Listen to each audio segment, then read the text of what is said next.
Like, people were just like a bunch of dudes in the back were just like, yeah! Like, there's these dudes in the back who just stood up and started screaming like sand people. The drunk bros. They were still drunk. This is like the first class of the day. They were still drunk from last night. They were just standing there with their laptops and books like over their heads, just like, like just yelling. Anyway, so this is Ask Amped episode 54. We are in 5. We are in Goddamn. Pitt campus once again because we like it here and the trees are pretty. But anyways, this is a question and answer show where you guys submit your questions down below in the doobly-doo, and we answer them as honest as we can. My name's Anthony. I'm Matt. And then we're gonna go. That's it. Let's do it. Non-traditional opening. Is anything we do traditional? No. At this point, we don't even know what we're doing anymore. I don't know why we're still here. Marshall Montgomery. Hey, Amped. Another great show. Thanks for answering my question. Got another one. Recently saw Airsoftology's video about how Airsoft is dying. Was curious as to what y'all's thoughts were on the subject. Thought it was a good video and they made some great points, but was curious as to what some Airsoft pros thought. Pros, whoa. Don't level that at us. Hashtag make Airsoft great again. Okay. Well, what do you feel about that video first? Because I have a whole pre-built like tirade on that. I feel like it was constructed by the NSA to force feed us knowledge that we don't need. Repercenters! Don't tread on memes. It's as if you leveled that term at this hobby as a generality, no. There are like parts of it that die off and parts that change, as I think he sort of like tried to touch on in the video. He did a really poor job of it in my mind.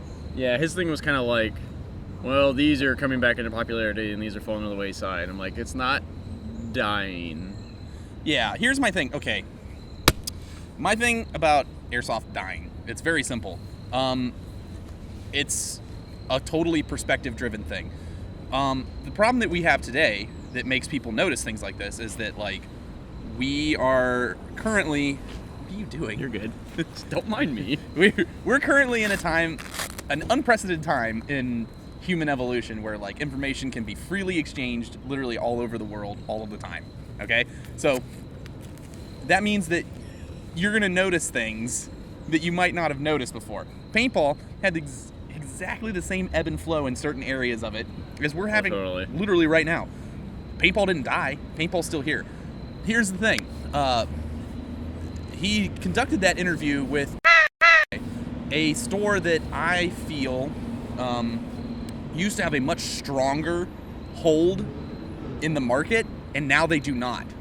So their perception of Airsoft dying and them not making as much money or doing whatever literally is purely just because, like, they have a larger competitor who is just destroying them. I'm just debating if I should bleep half of this. You should probably bleep the proper nouns, but alright. Like, is completely destroying them. Stop saying it. They are. E-Team. We'll just call them the E-Team. E-Team is completely destroying A-Team, and, like, of course Airsoft would seem like you're dying if your, like, market share is being destroyed by your competitor and you're not making as many sales. It would obviously seem that way. So that's sad, Panda, yeah. Yeah, like, that's why they had to sell all these guns when they for certain discounts and all that stuff, and they complain, and like all of Amp's business has pretty much existed past the time that he has been claiming that Airsoft is dying. Our biggest growth spurt has been happening after he said that, you know, they used an example of like 2012 or 11 or somewhere around there was where they said that, like, oh, this is when we noticed that there was a dip in the market. And I'm like, ever since then, that's when Amped has been on its, like, highest uptick. So, like, to us, Airsoft's not dying. It's not dying. It's bigger than it's ever been. It's bigger than it's ever been. It's just like, you know, your perspective of it's going to be different if you're on the losing end of a store war. Like, that's how I feel about it. Is Airsoft dying? No. We're selling more product to larger groups of people than we have ever before. Yeah. We have farther reach than we ever before, and this also comes back to our live show question where a guy was saying that HPA, he felt like HPA was dying, and I'm like, negative. We are selling more of those systems than we ever have before. Yeah. And a higher variety of them. And we're selling them to more places, like all over the world. We have international shipping. We sell those all over the world, all of them. Everything from Titman's to The only thing I'm still trying to get in is Minecraft stuff so that we can at least see what it's like and maybe start selling that too. Yeah. Like, but it's just not. It's not dying at all. Just because your specific sector of it is taking a hurt doesn't mean that the whole thing is dying. I think is my problem with that whole video. I'd say that's fair. You think that's fair? Rustled my jimmies when I watched it. I see that. Because it's Jesus. stupid. Because it's stupid. It's clickbaiting. Well, I guess we should delete the other question they're doing there that's similar to this. It's all they're doing is that's why they had Airsoftology do that, because Airsoftology is a channel that pulls in a lot of numbers. He's an expert at clickbait. And he's an expert at making clickbaity videos like, will your green gas can explode? Or like he's a nice Hopefully. guy. But that's like the kind of stuff he makes. Like Yeah. that's exactly what he makes. And you're just like, oh, click. Oh, interesting. Will my green gas can explode in my car? Or is Airsoft dying? I mean, that's totally what he did. He totally clickbaited you. And like like no. Straight Philip DeFranco that shit. Yeah, no, it's not true. It's not true. I'm sure there's some shades of it that are partially true. This is all a lie. It's actually going to go away next month. Yeah, actually, sell everything to me. Trickster on PC. Hey, Amped, I don't know about you, but when I saw the Elite Force Avalon M4s in bronze, I instantly cream-filled my banana pants. I love them, especially how they look. What do you think about them, both in looks and performance and build? Thanks for the amazing content. P.S. Did you like my 10,000 likes from Live Me? So he was one of the ones that was just spamming the fuck. I still don't understand that. We haven't figured it out. We're gonna go with it. We're just gonna go with it until we finally get enough equipment to start doing it on YouTube. We're gonna just because we'll reach a lot more people with our live shows on YouTube than we will on. We'll just get flagged for everything. Yeah, we'll get flagged for everything constantly. Funny thing with the Live Me is it's like a safe space app. So like people try to like type in words and shit, and they then just it like get it auto bans them or auto no, it corrects like them. auto changes them. So like they'll try and type in like asshole and stuff, and it'll just bleep like hole out or like ass or It'll be like A yeah. star H star E or Not something even that, stupid. it just won't like let them type it. It's kind of funny. It's weird. Okay, so the Avalon M4s. Okay, so externally, since they're VFCs, I will always push VFC externals. Always. Yeah. They're gorgeous. They're VFC. The VFC is literally like some of the top tier external sets in the business. And if you're super into like traded guns, a lot of the traded guns are also made by VFC.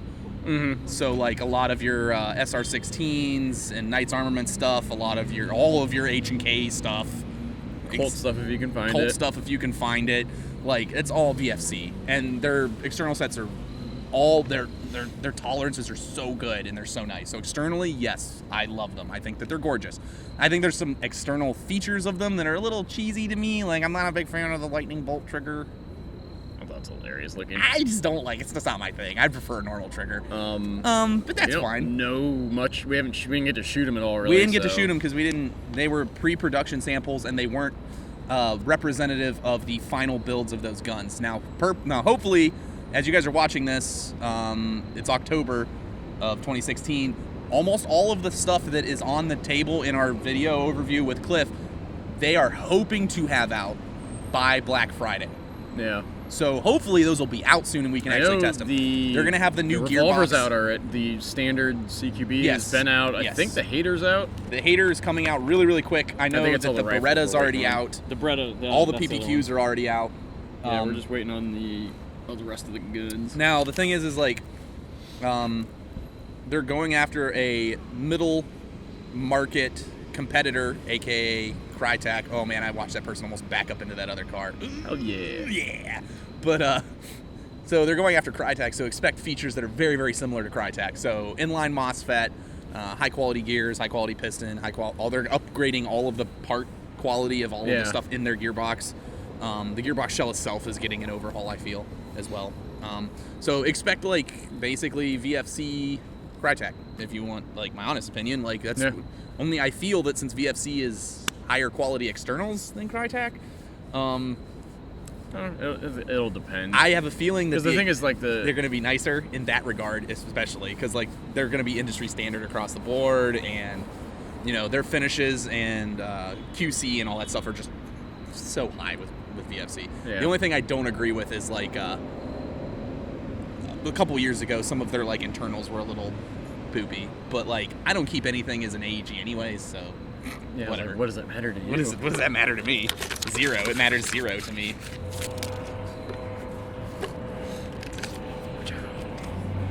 Magic Toaster. When are you guys going to finally get a toaster on your team? Hashtag diversity. I don't identify as toaster.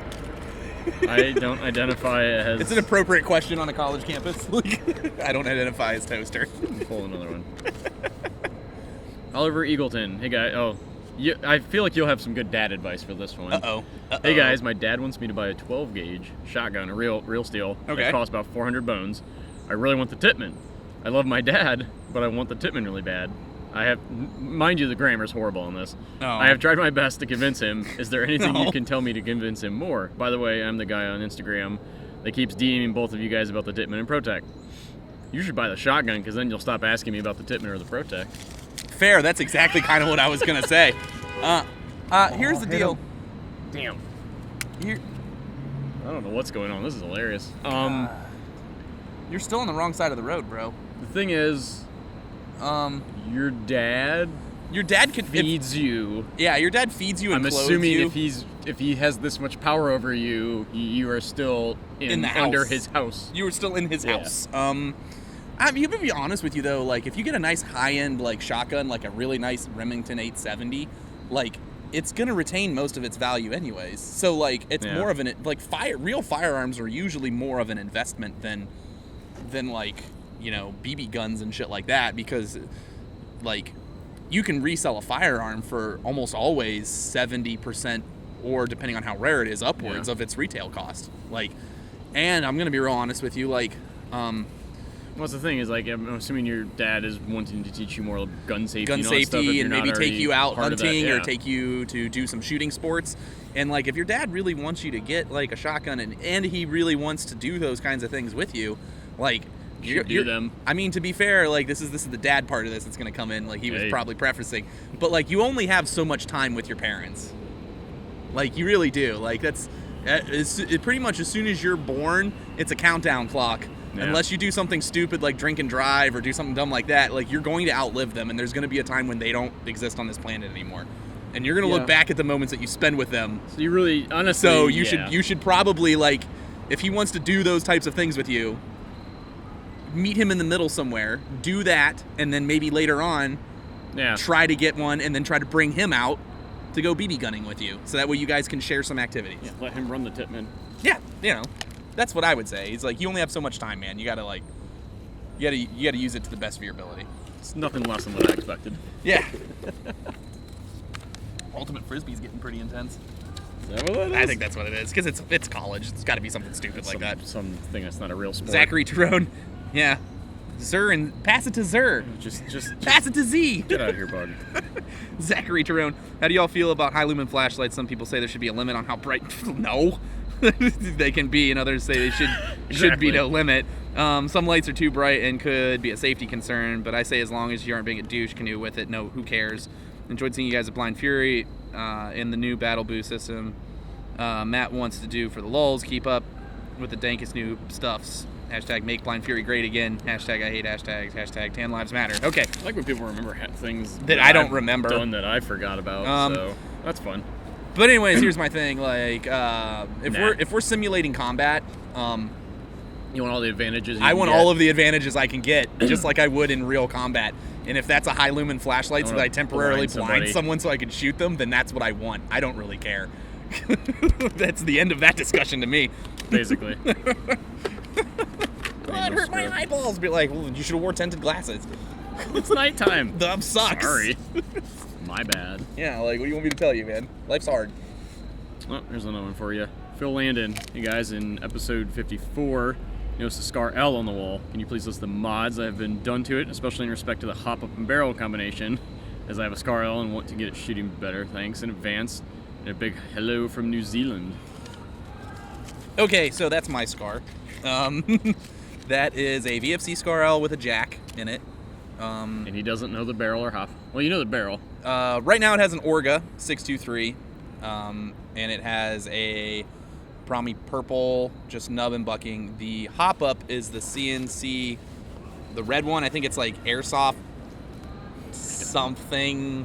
I don't even remember the packaging for it. If you want me to be real honest with you, it doesn't shoot that great. Because like the problem is you've gone from amazing to Well, because the problem is that the hop-up is one of the traditional rotary-style hop-ups still. And so since the BB is going parallel to the direction of how the adjustment works, at first when it was first installed, everything was tight and it shot really well. But since it's an open bolt system, BB's feeding into the hop-up and all that stuff, like it's already pushed and like worn out with high spring strength mid caps. It's already worn out the tensioning, so it gets loose. And so that basically what happens is as I shoot it, it starts off over hopping, and then as I shoot it and the mag springs are slowly opening up from pushing BBs out, it shoots straight, and then by the time I hit the bottom of the mag, there's not enough tension pushing the BBs up super hard, so then it starts shooting down. So that's just a byproduct of a combination of the mag springs themselves, the open bolt system that is the jack, and then the hop-up obviously having the ability to be affected by the spring tension of the mags. So goddamn gremlins. It's BB guns. They're always weird. Like Now it shot good for a while. When I first let Evan build it, it shot really well for a long time. And then like it's just like one day like the hop-up was just like lol, just gave up. So whatever. You just crushed so many kids right there. Mike K.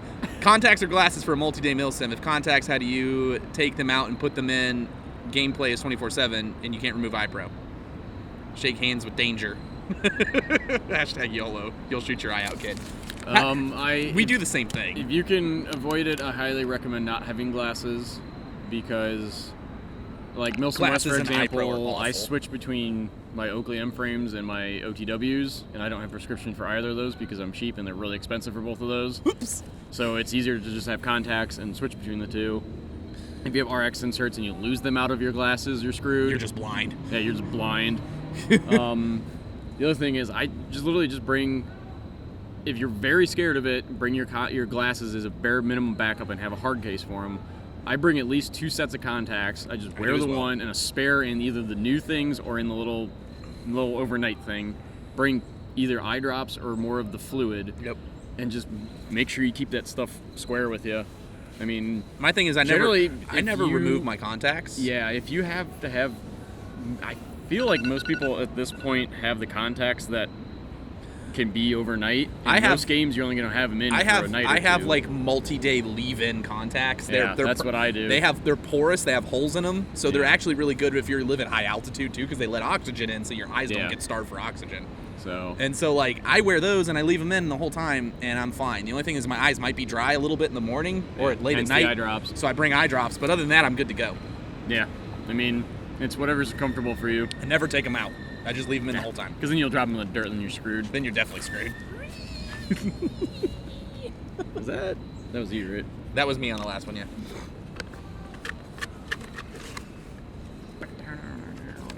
Everybody's running. Aw, cute little baby. Wesser HD. Hey guys, love the show.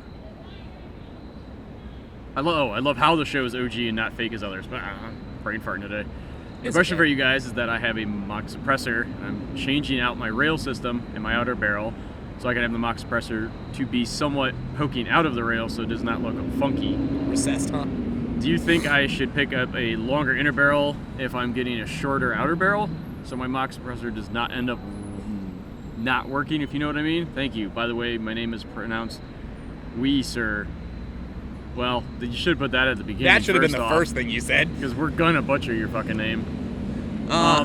Ideally... That's personal preference, I guess. Yeah, if you want it to actually function, you don't want the inner barrel to really go into it.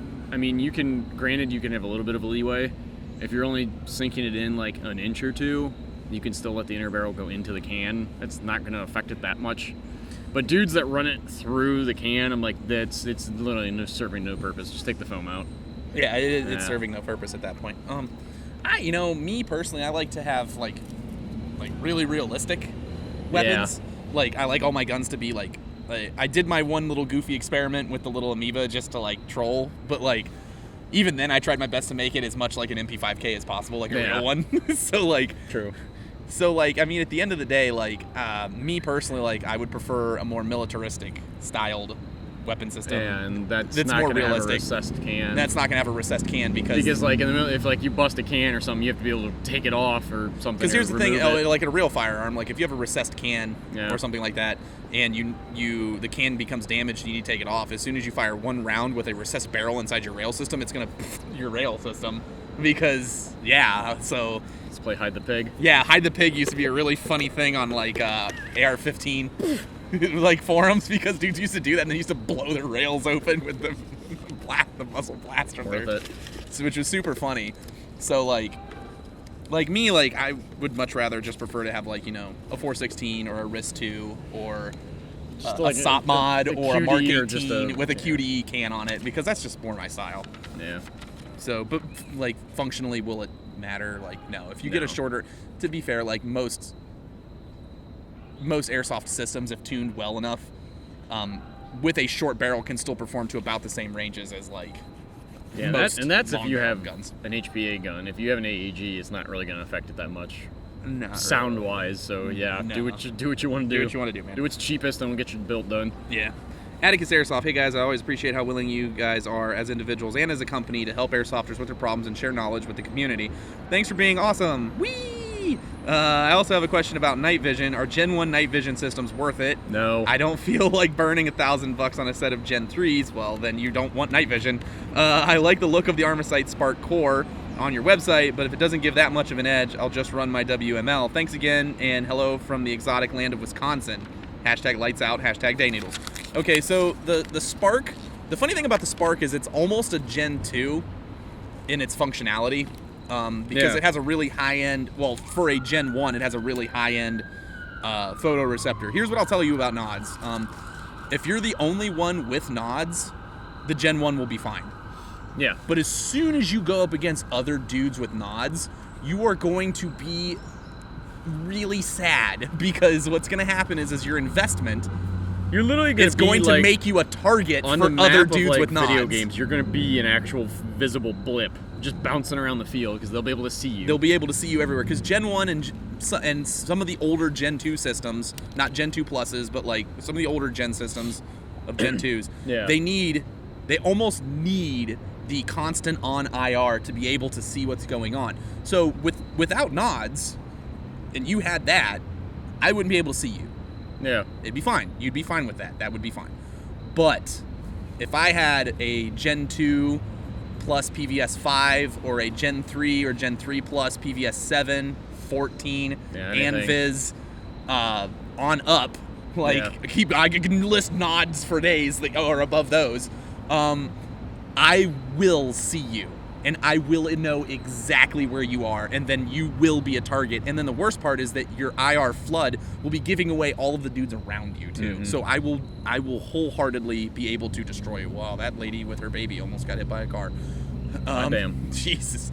It's dinner theater right This here. is great. I love this. Why do you think I love coming here?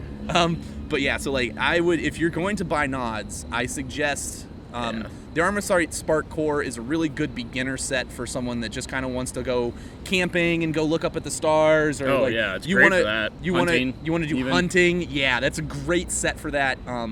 And to be fair, if you're playing airsoft with them, if you're the only one in your field that has nods, they're hilarious because then you just turn into the predator and no one will ever find you. But like at the end of the day, like if you're gonna go up against other experienced players who have like Gen 2s, Gen 3s, Gen 3 pluses, and up, like you are going to have a rough time, and just be prepared for that. So it might be worth your investment to save up and go a little higher. Oh, Jacob Rust. Hey guys, is Airsoft dying? No, Airsoft's always changing. It's not dying. It's still growing at a very fast rate, which is what people don't seem to realize. There we go. An oldie, but a kind of refresh. Aiden Grand. Hey, Amp, shitty episode like always. Yeah. Do you guys have any insight on what Timon is planning to bring out next in the Airsoft world, or are you just in the dark as us plebs? Also, what do you think the Airsoft community might be like in 10 years or so? Hashtag memes never die. I'm not gonna I heard a bang. I heard a bang. All right. I think we got one. We got one. Yes. You guys heard it here first. Heard it here first. Accident on the Pitt campus. Fender bender. Yes. First Amped Airsoft bang. Boom. Yes. I told you, I just forgot the question already. Tippmann. Anything new coming out? Don't know. We are in the dark as much as you guys are. I know that they're thinking of releasing an up-trimmed version of the Tippmann with like a rail on it, like a metal rail and all that stuff. That was supposed to come out. That was supposed to come out a while ago. I don't know if that kid ever released. I don't know if that kid ever released, but I think that's still on the block somewhere. Yeah, literally we haven't heard anything. They're just kind of doing them. Mm-hmm. And then if I knew what this community or this industry was going to be like in 10 years, I would be a billionaire because I'd be already making money off of I would that. be like figuring out, I would know what that is, and I would be like, I'm going to innovate on that. You know what I think I do see? It's going to be... that's the thing, is it's hard to say because like it changes so much year to year. Like all it could take is another mass shooting, something shitty, violent in the news. Yep, and then all of this could be banned. And then, because you have to remember, anything with firearms, anything like that in this country, Airsoft is right on that sinking ship with it. Also, the fun thing is the iceberg, we're going down with them. You need to realize one thing is that Airsoft is not protected under your Second Amendment rights if you're an American. Nope. So they can just open like states like New York City and Chicago. Airsoft is completely banned within the city limits of those places. So everyone who plays Airsoft in those regions, they play outside of those areas. Like they just have to. They don't have a choice. Yeah. So like there's one thing right there. So given any like horrible stuff that happens, like we could lose it within that amount of time. Yeah. Another thing I also see happening is that the cost savings of Airsofters are super cheap. You guys are super cheap. Paintballers on the other hand, ball out. They know that their shit's super expensive and they don't care and they like to play it. But I foresee with the influx of Airsoft being just super, super cheap, I foresee Airsoft slowly taking over the CQB and like super regulated like tourney play like that paintball you see it has. going that way? I do see it going that way because it's so much cheaper. That's the thing, is it's there'd be more reffing needed because like if you already have dudes wiping paint at paintball, like you're gonna need, because it's an what honor are you gonna thing. do? Like you get hit with a round, just kick it under the you're just gonna kick be like, under the barrier. You're just gonna be like But I see like speedball type games actually switching more into Airsoft than paintball. I see that happening because it's just so much cheaper. It's so much cheaper. Like a case of paint. How much is a case of paint? A case of paint's like super fucking expensive. How much is like a bottle of like 5,000 BBs? Like $20. Not fours. It's like $20 for a bottle of 2.5s. If you're shooting at CQB limits, like that's more than enough. 2.5s. Yeah. So like that's what I see happening. I see like some kind of like league play with reffing and stuff like that happening, where all the guns are standardized to a certain extent. I could see it stepping into a monetary thing, but I see that happening too. As soon as that happens, then a lot of it's gonna go to shit. Oh yeah, totally. It's gonna happen the exact same way paintball did.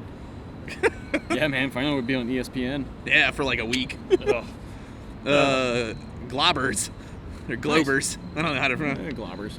I have watched all the episodes of Asked Amp, but for some reason I can't watch episode 24 because it is blocked. If you live in in certain countries, YouTube and those countries have restrictions on the types of things that you can hear or see. So, like for example, like in one episode we used a DMX song. Tried to use a DMX song because it was hilarious. Because it was hilarious and it got flagged in 237 countries. So I was like, okay, we're gonna redo this. We're gonna redo this one. So. For some reason, Germany gets a lot of videos that get by blocked. itself will get pinged on a lot of stuff, and where everybody else Australia can see it, will as well every once in a while. But to be fair, so I feel bad for dudes who are watching our shit in Australia because you can't play Airsoft. You can't play. It's illegal there. You just can't play it. That sucks. New Zealand, I think in New Zealand you can, but in Australia you definitely can't. I don't think. Well, yeah, that's got to be New Zealand because we get a bunch of guys from New Zealand. Yeah, I think they have like a weird like jewel limit law or like maybe some like semi-auto lock thing. I know Germany has a semi-auto lock thing. You're not allowed to have flashlights mounted on your gun or something like that in Germany. Like their stuff is just. To be fair, you're not allowed to put vert grips on guns in New York. And then again, like YouTube, especially with a lot of the stuff going on lately, like they they're getting like they're super doubling down on those terms of safe service. Space Nazis going around and just like, I don't like this video. Like that can happen to some of our things, and like the thing is, we don't get a lot of notifications. No, they don't tell us. I have to manually go in and look. I have to go into the back end and like dig for it if something's missing, and then like they don't tell you what it is, or why what flagged it, or who flagged it. Yeah, it'd be one thing if people had to fess up to like them flagging your stuff. Yeah, you get to have a 2-minute Skype chat with them. Mm-hmm. I'll take a peek at that. I think that one that was a YouTube, either got deleted or whatever country you're in. It's just to like, be well, fair, no. it probably wasn't important anyways. Yeah, honestly, the only thing I miss from like a lot of the older ones when I used to do the intros was like I liked doing the intros and stuff, and that was like, yeah, that's a lot of effort. We're just gonna do the questions. That's all they give a shit about. Like what songs did we use? Like, yeah, that's probably what did it. Glitch, Club to Pro for tactics and movement. # don't stop. That's it. See, he's agreeing with me. # Like, choo choo motherfucker. choo choo motherfuckers. Dude, Caspian's gonna be lit. Dude, so many dudes are gonna get fucking wrecked at Caspian. Like, We're like 2 pallets. we sold 2 pallets of pyro, explosives. and there's we're ordering more. Get it. Oh man, it's fun. It's gonna be bad. So many deaf. Bauer's gonna go deaf. Bauer's not going. Oh, I forgot he's not going. He's not allowed. No.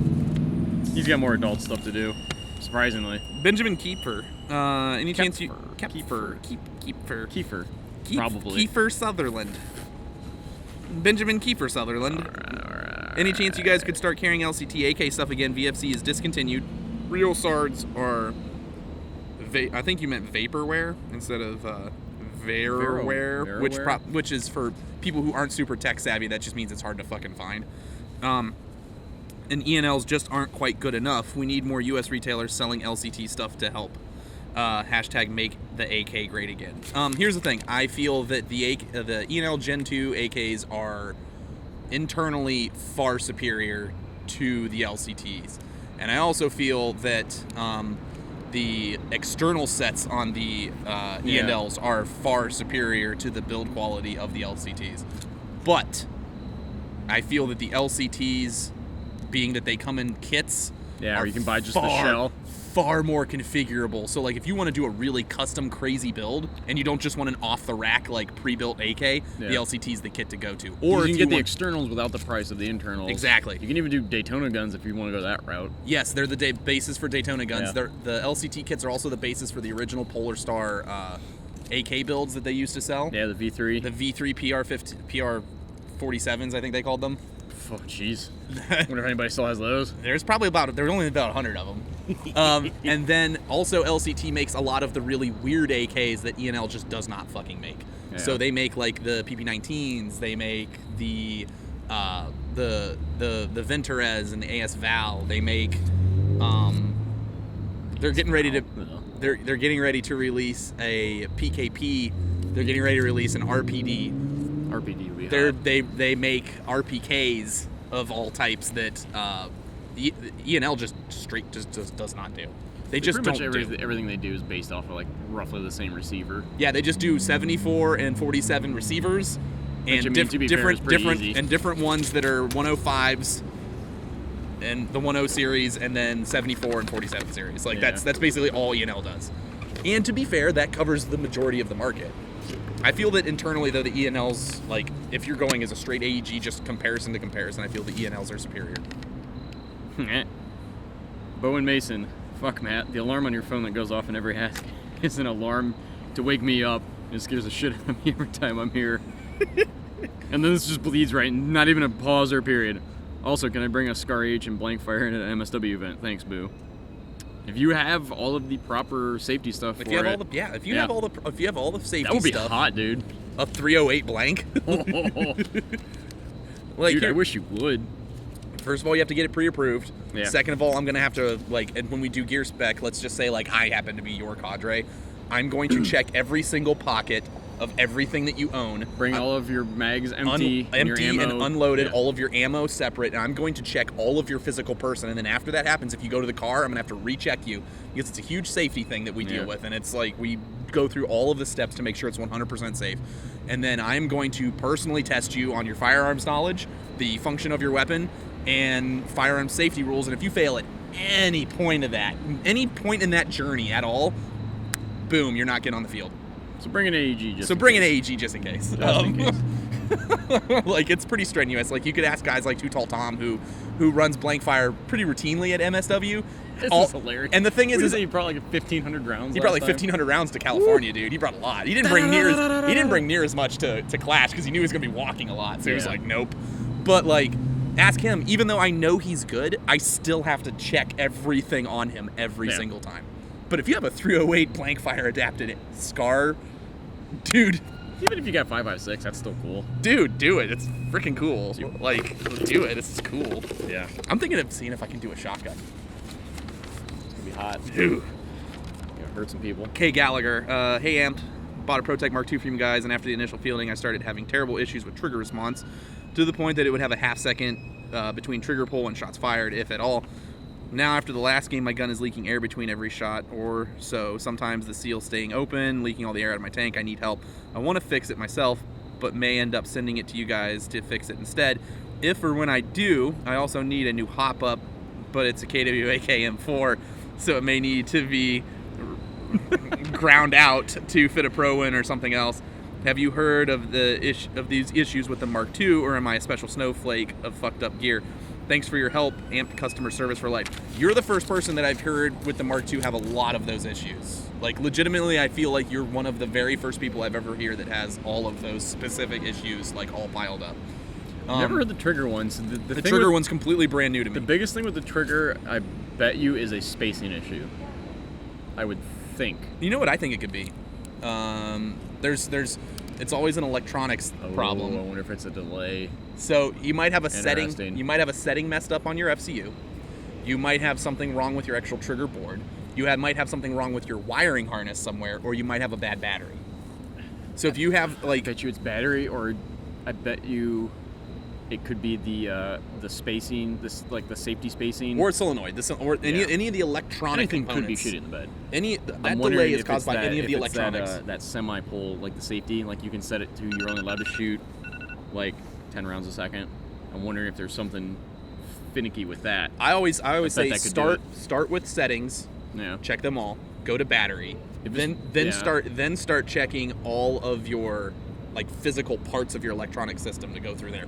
Now the air leaking thing like that, like if this is a huge electronic issue, that could be it too. That could be like a solenoid sticking open or closed, and your electronics are causing your system to not cycle all the way. That could be what that is, which is causing your air leaking problem and slow nozzles and all that stuff. But yeah, if you want to send it in, we can totally look at it, take care of it. Email us, we'll get you square. Yeah, we'll figure it out. The world around me. It's just life, man. Life.jpg. There we go. Here's an easy. Nate Lee. Hey guys, it's your boy. I have a dumb question. What is the red fiber optic fiber thingy on the ACOG for?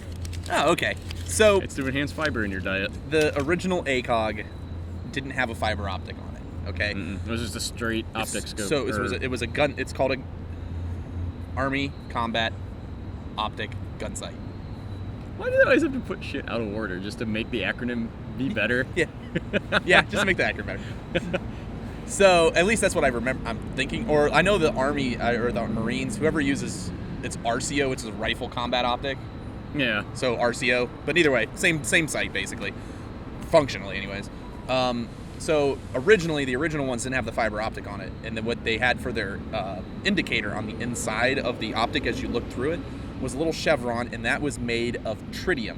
Tritium is a very low radioactive isotope. Yeah. So it's radioactive, and that's why it glows. It's radioactive.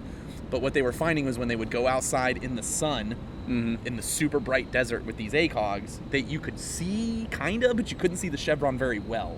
Yeah. So what was happening was like it wasn't bright. The chevron wasn't bright enough with just tritium. So they put that fiber optic in there, and then what that fiber optic does is it collects sunlight or ambient light, and then pulls it in, and then basically channels it up into the chevron so that you can see it. It makes it brighter. Yeah. So if it's outside and it's super bright, you just and then you can just like see because the sunlight's making it brighter, so it actually helps with glare. And then whenever it's dark outside, because it's tritium, the sunlight goes away, and then cool. The sunlight goes away, and then the tritium is solely what makes the chevron glow inside the optic. So that's what that's for. It's just to look cool. Yeah, on Airsoft 1, it's just to look cool. Think of it as like OG a sun thingy on your, oh my god, sunlight panel. I'm brain farting bad today. A solar panel? Solar panel, yeah, Hey. that's the word. That's the word I was looking for. Yeah, think of it as a cool solar panel. Yeah, but that's basically what it's for. That's dank. Someone's smoking. No, that's not good stuff. No, it's really bad stinkweed. Whew. Can is cow. Can has cow. Can is cows. What is this thumbnail? It's a Jaws? shark. It's a shark. I can't read what it says, though, because it's real grainy. Hey, lads, an Australian in a country with no freedom. We were just talking about you, actually. I have a few mates looking to stateside for a few Milsim events. Can you suggest what we should do gun-wise, since we can't take them home once we're done, because they can't have them there? What I would do is I would honestly suggest when you buy or borrow. Obviously, if you can borrow from people that you know here, that would probably be preferable, because then you don't have to spend your money. Better. Borrow would be much better. But if you have to buy, if you have friends that are here, leave them in their care. If you have, you leave them in their care, and then have them sell them for you, and then they can PayPal you the money. Yeah, because that's the thing is like sometimes stuff won't sell that fast, especially with like a lot of the Facebook groups coming down on that. You may not be able to sell it before you have to leave, so yeah, get some buddies that can help you out with that. Yeah.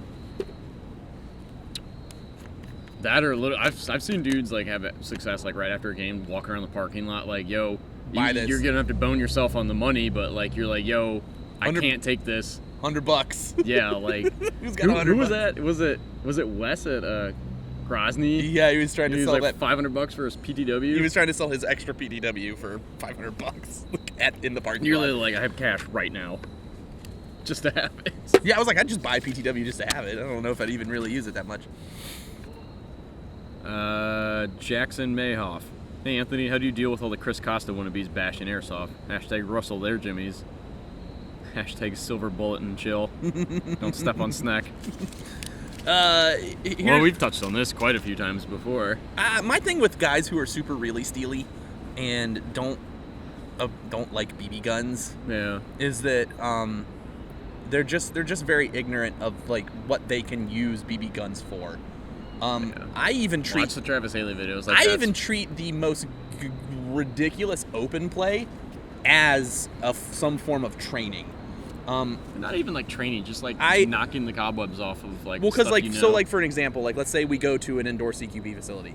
I don't wear anything less because it's a CQB facility than I normally would if I were out in the woods. So I'm wearing the same chest rig, same backpack, same helmet.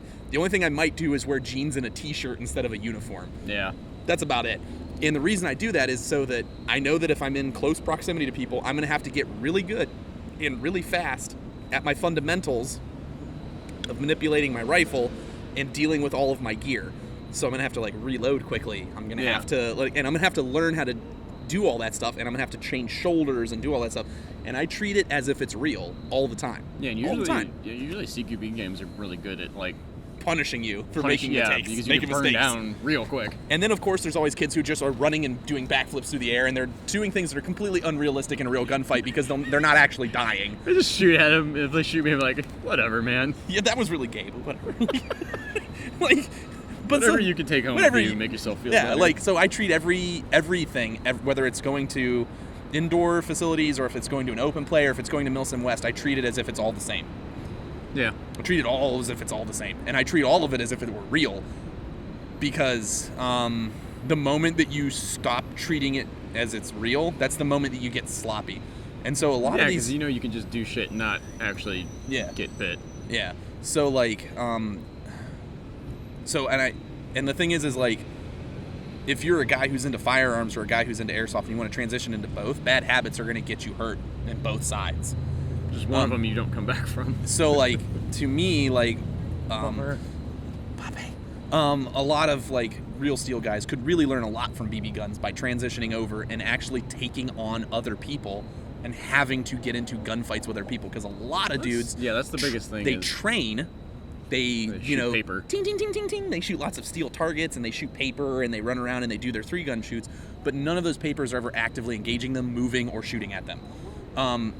And that's a whole other level of like shit that you, like in a real like situation, like you got to deal with. Yeah. And like, it's really hard to say how good you'll do if you've never even felt what that's like before. That's why, like, because there is no middle ground. There's BBwarz, real steel. You can sort of fudge simunitions in there for like something you can safely shoot at each other, but like once you step past that, like that's no bueno. You can't do like the like VDV or Spetsnaz like training videos with Larry Vickers where they're like literally shooting each other with like with 9 plates mils on, yeah. with plates on. I'm like, oh my god. Like when you like, that's the thing. Like They're that's insane. There's a certain level of training that I think any real steel dude should really take into consideration with Airsoft, and especially if he goes to the higher end, more simulation-based games where they lose. I mean, if you get a bunch of people, if you lose the game out of Airsoft, like that's a big thing with Millicent West is that there's no winner or loser technically. They don't have like points or anything stupid like that. They don't. There's no. It's an event. It's not a game. Yeah. So like because it's not a game, people don't game it. They don't do things that are unrealistic for the sake of winning. Usually. Well, there's some assholes who always fall in there, but if I catch them, I smoke them. It's fun. Never gonna get around them. Was Yeah. that you or me? I think that was me. Or was it you? I don't know. That matter anyway. But like that's the thing. So like I think that real steel guys could really benefit from doing like force on force like training with Airsoft, and could really stretch their skill set out and actually feel what it's like to actually get into a stressful situation where people are trying to kill you. Yeah, makes Like, sense. It really like opens you up. And as someone who started on the real side first and then went to BB guns, and someone was trying to kill me over there, like it really is beneficial to me for Airsoft, because then I can really learn what I'm screwing up and get better at it, because I apply the same logic as if it were real. Yeah, it's fair. Benjamin Kiefer again. Do you guys plan on or want to join Blue Diamond Group? Or are you guys busy enough being store reps and doing Polish stuff? Hashtag dog will triumph. Aw. Why are you asking about BD? Oh, yeah, I keep forgetting they always mix. Yeah. I've never been big on Marine kit, Me neither. but it is hilarious. My thing Watch with like the general interest my thing group with and, my like, thing with BDG is that I will do it if as a show of support for my fellow cadre guys who run BDG. I will do it for them because I'm their friends. Yeah. And they are my friends, and we are all buddies. And like I will, if they want me to run a platoon, I will do it. But the Marine Corps kit and impression is not really my thing, because basically what Marine kit is now is what Army kit was when I was in. It's just as ate up as the Russian stuff, so it's literally the NATO version of RR. Yeah, so it's like literally all it is. It's and like just hilarious. And so like to me, I'm not really interested in like. I'm not super interested in Marpat camouflage. I'm not super interested in any of the plate carriers that they use. Not super interested in, like, especially like grunt kit, which seems to be the most popular thing in BDG right now is grunt kit. I'm not really super into like any of that stuff. Like, I think it's at hilarious. Which is good. I like to see the variety in the games. To be fair, I totally love seeing a group of Marines and a group of multicam guys who are simulating the U.S. Army or the Rangers or something like that, and then a group of like NATO with like foreign camouflages. I love seeing that. I love seeing the mix and the diversity. I love it. But me personally, I'm not super into Marine Corps kit.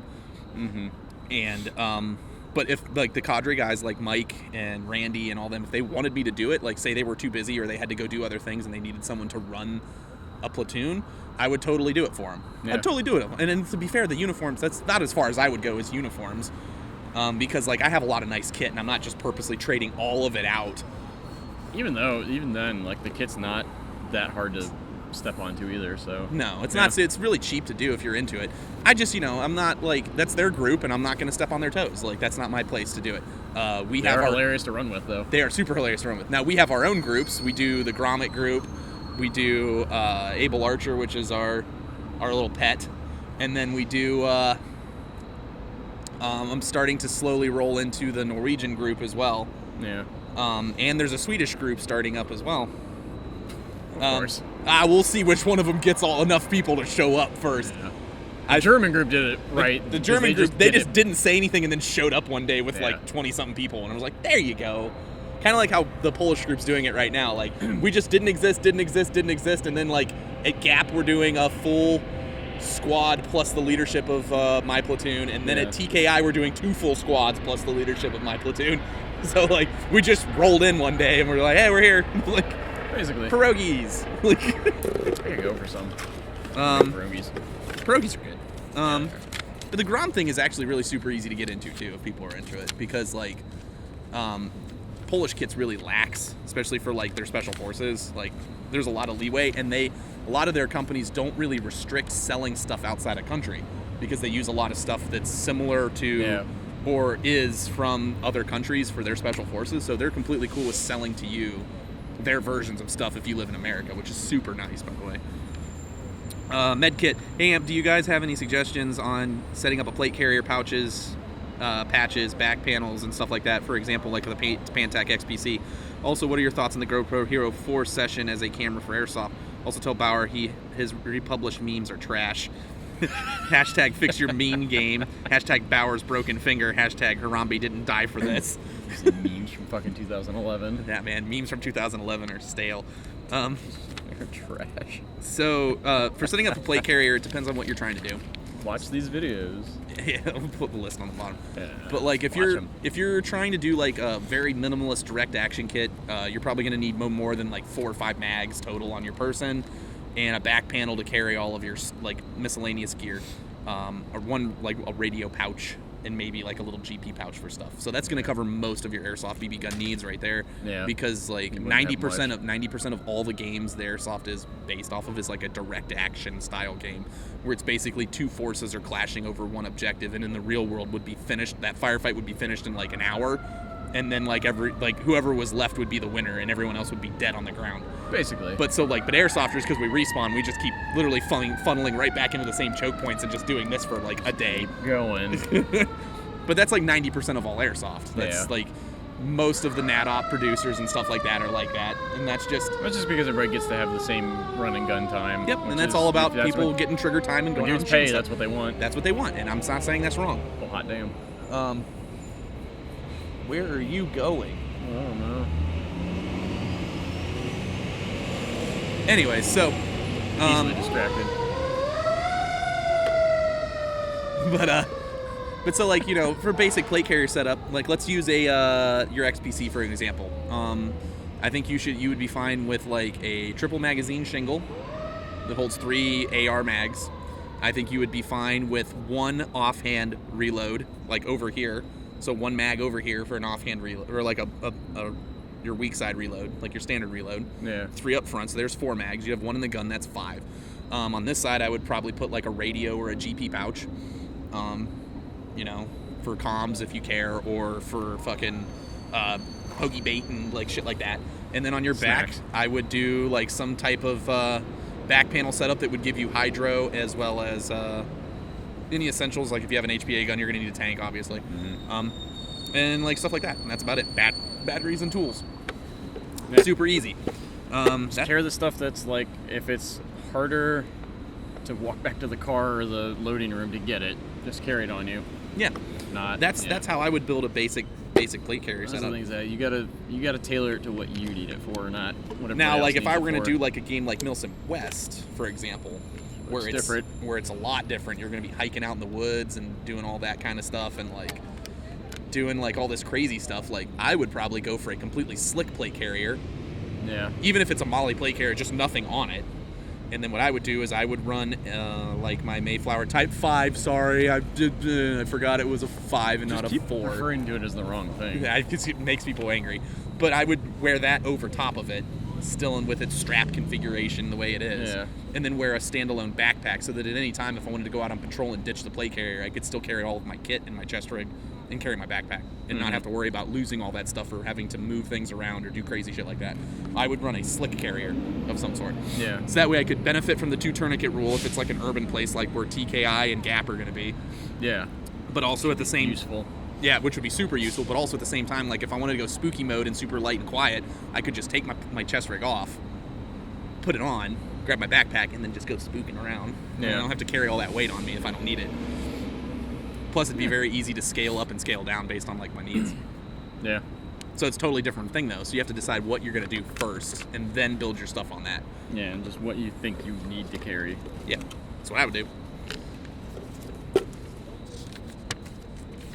Always upside down. You know what? We'll end on this one. This one's pretty funny. The Bad Channel 8. What can I do to curb the discussion that seems to happen every time I shoot someone and they start whining about X or Y? It's become such a problem that I'm starting to enjoy the game less. Any input? You mean when people get butt mad because you killed them? Exactly. Just laugh directly in their faces and tell them to get good. Get good. Get good, scrubs. Get wrecked. You know what you should do is you should offer them a class on how to be better. Be like, I can teach you. If you want to stop sucking.